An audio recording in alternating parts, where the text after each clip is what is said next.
పేదవాడి పక్షాన నిలబడతాం, ప్రజా గొంతుకై నినదిస్తాం. వాయిస్ ఆఫ్ వాయిస్లెస్, తెలుగువారి మనస్సాక్షి సాక్షి టీవీ. సాక్షి టీవీ ప్రసారాల కోసం మీ స్థానిక కేబుల్ ఆపరేటర్ను వెంటనే సంప్రదించండి. తెలంగాణ నుంచి ఏపీకి తరలించే కల్తీ మద్యాన్ని పక్కా సమాచారంతో పట్టుకున్నామని హుజూర్నగర్ ఎక్సైజ్ శాఖ సిఐ నాగార్జున రెడ్డి అన్నారు. గత 11 నెలలుగా ఈ వ్యవహారం నడుపుతున్నారని చెప్పారు. ప్రమాదకరమైన స్పిరిట్తో తయారు చేసే ఈ మద్యాన్ని ఏపీలోకి బెల్ట్ షాపులకు తరలించి అమ్ముతున్నారని తెలిపారు ఎక్సైజ్ శాఖ సిఐ నాగార్జున రెడ్డి. ఈ అంశానికి సంబంధించి మరింత సమాచారం మా ప్రతినిధి అశోక్ అందిస్తారు. అశోక్, నల్గొండ ఉమ్మడి జిల్లాలో నకిలీ మద్యం కేసులు గత 2 ఏళ్ల నుంచి కూడా విచ్చలవిడిగా వెలుగులోకి వస్తున్నప్పుడు కూడా గతంలో చూసుకున్నట్లయితే సంస్థనారాయణపూర్ కావచ్చు, అనుమల మండలం హాలియా కావచ్చు, ఆ తర్వాత చండూరు మండలం మరిగూడ, గుర్రంపూడి లాంటి ప్రాంతాల్లో నకిలీ మద్యానికి సంబంధించినటువంటి విషయాలు వెలుగులోకి వచ్చినాయి. కానీ తాజాగా మేలచెరు మండలం, సూర్యాపేట జిల్లా మేలచెరు మండలంలో వెలుగులోకి వచ్చినటువంటి నకిలీ మద్యంలో మాత్రం అదంతా ఇక్కడ తయారు చేసిన తర్వాత ఆంధ్రాలోని పల్నాడు జిల్లా కావచ్చు, ఇటు ఎన్టీఆర్ జిల్లాకి సప్లై చేస్తూ అక్కడ విచ్చలవిడిగా అమ్మకాలు చేస్తున్నారని చెప్పేసి కూడా ప్రస్తుతానికైతే ఎక్సైజ్ డిపార్ట్మెంట్ సంబంధించి నిన్న జరిగినటువంటి సోదాల్లో వెలుగులోకి వచ్చినటువంటి పరిస్థితి ఉంది.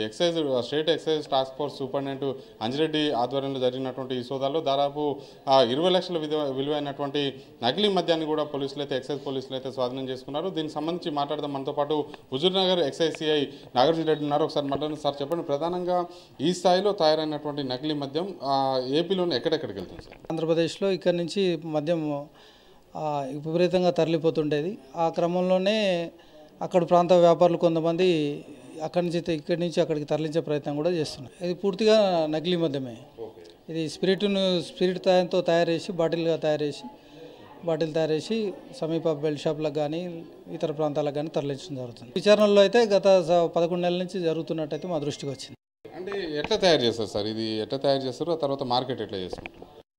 దీన్ని స్పిరిట్ను కొనుగోలు చేసి డిస్టిలరీస్ కొన్ని అక్రమ పద్ధతుల ద్వారా స్పిరిట్ని కొనుగోలు చేసి ఆ స్పిరిట్లో వాటర్ మిక్స్ చేయడం ద్వారా దాంట్లో క్యారమెల్ కలపడం ద్వారా సేమ్ అదే కలర్కి వచ్చే లిక్కర్ను తయారు చేస్తారు. కానీ దీనికి ఎలాంటి స్టాండర్డ్స్ ఉండవు. అంటే గవర్నమెంట్ పరంగా తయారు చేసే దాంట్లో కొన్ని స్టాండర్డ్స్ ప్రకారం తయారు జరుగుతుంది. ఇవి చెలవిడిగా తయారు చేయడం జరుగుతుంది. ఇవి ప్రజల ఆరోగ్యానికి కూడా ప్రమాదకరంగా ఉంటుంది.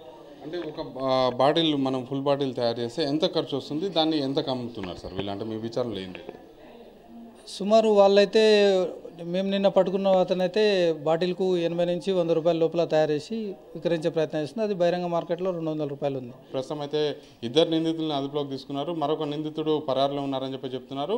వీళ్ళు ఇచ్చినటువంటి సమాచారంతో ఇంకా ఎక్కడెక్కడ ఎంతమంది ఇందులో భాగస్వాములు అయ్యారని కూడా విచారణ సాగుతుందని చెప్తున్నారు. త్వరలోనే ఆ కేసును కూడా ఛేదిస్తామని చెప్పేసి కూడా ఎక్సైజ్ పోలీసులు అయితే చెప్తున్నారు.